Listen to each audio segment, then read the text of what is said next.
നമസ്കാരം. ഞാനിന്ന് വന്നിട്ടുള്ളത് കടുകും മുളകും നാളികേരമൊക്കെ വറുത്തിട്ടിട്ട് പിടി ഉണ്ടാക്കുന്ന വീഡിയോ ആയിട്ടാണ്.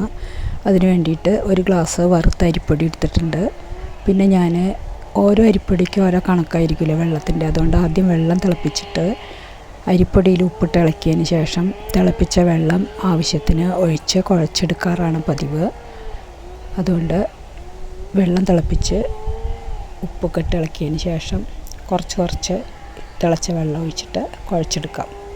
എൻ്റെ ഈ ചാനൽ സബ്സ്ക്രൈബ് ചെയ്യാത്തവരുണ്ടെങ്കിൽ ഒന്ന് സബ്സ്ക്രൈബ് ചെയ്തോളൂ.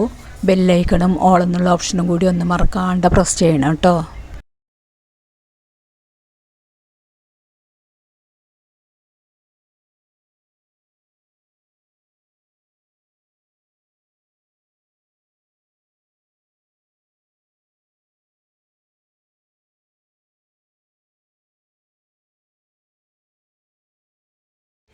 അപ്പോൾ മാവ് വെള്ളമൊക്കെ പാകമായി കുഴച്ച് കഴിഞ്ഞിട്ടുണ്ട്. ഇനി ഇത് കൈ കൊണ്ട് ചൂട് കുറച്ചൊന്ന് ആറി കഴിയുമ്പോൾ കൈ കൊണ്ട് ഒന്നും കൂടി കുഴച്ച് കൊടുക്കാം. അതിന് ശേഷം ഇതിലേക്ക് ജീരകവും നെയ്യും കൂടി ചേർത്ത് കൊടുക്കണം. അതിന് വേണ്ടിയിട്ട് ചെറിയ ജീരകം, നല്ല ജീരകമാണ് ചേർക്കണത്. അധികമൊന്നും ചേർക്കേണ്ട, ഒരു 2 നുള്ള് ചേർത്താൽ മതിയാവും. ഇത് 2 നുള്ള് ജീരകം ചേർത്ത് കൊടുക്കാം. ഇനി കുറച്ച് നെയ്യ്, ഒരു ടീസ്പൂൺ അല്ലെങ്കിൽ 2 ടീസ്പൂൺ നെയ്യ് ചേർത്തിട്ട് ഒന്നും കൂടി കുഴച്ച് നന്നായിട്ട് കുഴച്ച് കൊടുക്കാം. അതിന് ശേഷം ഒരു 10-15 മിനിറ്റ് സമയം മൂടി വയ്ക്കാം.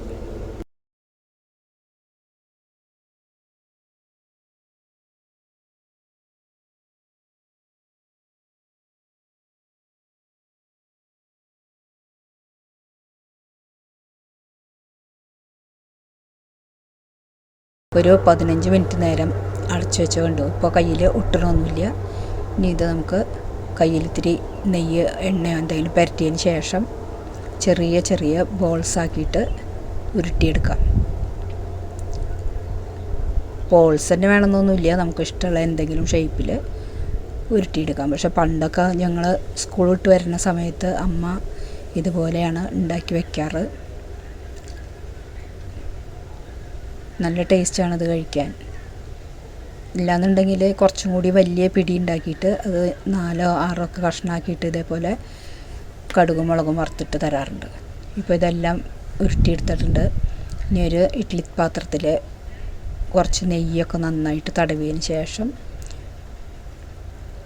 എല്ലാ ഭാഗത്തും തടവി കൊടുക്കാം. ഇത് ഒട്ടിപ്പിടിച്ച് എടുക്കാൻ ബുദ്ധിമുട്ടാവണ്ടെന്ന് വിചാരിച്ചിട്ടാണ് നെയ്യ് പുരട്ടണത്. പുരട്ടിയില്ലെങ്കിലും കുഴപ്പമൊന്നുമില്ല. ഇനി ഒട്ടിപ്പിടിച്ച് കഴിഞ്ഞാൽ പിന്നെ ഇളക്കിയെടുക്കാൻ നിൽക്കണ്ടേ. അപ്പോൾ ഇതിങ്ങനെ വെച്ചിട്ട് ഉരുട്ടിയെടുത്തിട്ടുള്ള എല്ലാ ബോൾസും ഇതിലേക്ക് ഇട്ടിട്ട് ഒരു 10 മിനിറ്റ് സമയം വേവിച്ചെടുക്കാം. ഇത് ഈ വറുത്ത പൊടിയിൽ തിളച്ച വെള്ളം ഒഴിച്ച് കുഴച്ചതായതുകൊണ്ട് അധികം സമയമൊന്നും വേവേണ്ട ആവശ്യമില്ല. ഇപ്പോൾ എല്ലാ ബോൾസും ഇതിൽ വെച്ചിട്ടുണ്ട്. ഇനി ഇതൊരു മീഡിയം ടു ലോ ഫ്ലെയിമിൽ ഒരു 10 മിനിറ്റ് സമയം വേവിച്ചെടുക്കാം. ഇത് നല്ല വെന്ത് വന്നിട്ടുണ്ട്.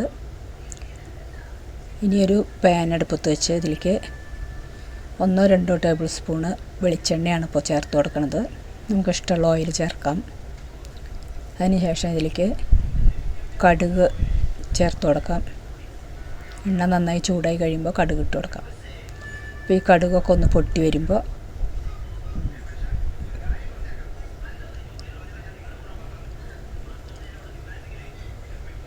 വറ്റൽമുളക് ചെറിയ കഷ്ണങ്ങളാക്കിയിട്ട് ചേർത്ത് കൊടുക്കാം. ഇപ്പോൾ വറ്റൽമുളക് മൂപ്പിച്ചെടുക്കും. ഇപ്പോൾ എരിവ് വേണമെന്നുണ്ടെങ്കിൽ കുറച്ച് കൂടുതലിടാം. ഞാനിപ്പോൾ ഇവിടെ എരിവിന് വേണ്ടിയിട്ട് കുറച്ച് കൂടുതൽ ചേർത്ത് കൊടുക്കുന്നുണ്ട്. ഇപ്പോൾ ചെറിയ കഷ്ണങ്ങളാക്കി ഇങ്ങനെ ഇട്ട് അത് മൂത്ത മണം വരുമ്പോൾ അതിലേക്ക് കരിവേപ്പില ചേർത്ത് കൊടുക്കാം.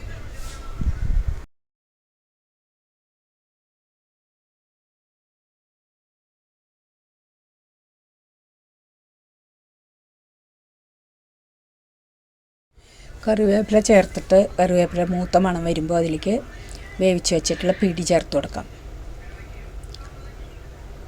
ഇപ്പോൾ ഈ എണ്ണയും മുളക് മൂപ്പിച്ച എരിവൊക്കെ ഉണ്ടാവും അതിൽ.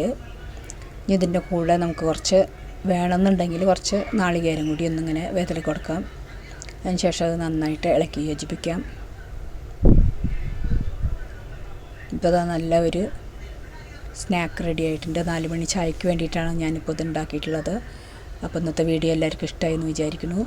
ഇനി അടുത്ത വീഡിയോയുമായിട്ട് വീണ്ടും കാണാം. എൻ്റെ ഈ ചാനൽ കണ്ട എല്ലാവർക്കും നന്ദി, നമസ്കാരം. അപ്പോൾ ഇന്നത്തെ വീഡിയോൻ്റെ അഭിപ്രായങ്ങളും നിർദ്ദേശങ്ങളും കമൻറ്റ് ബോക്സിലൂടെ എഴുതി അറിയിക്കണം കേട്ടോ.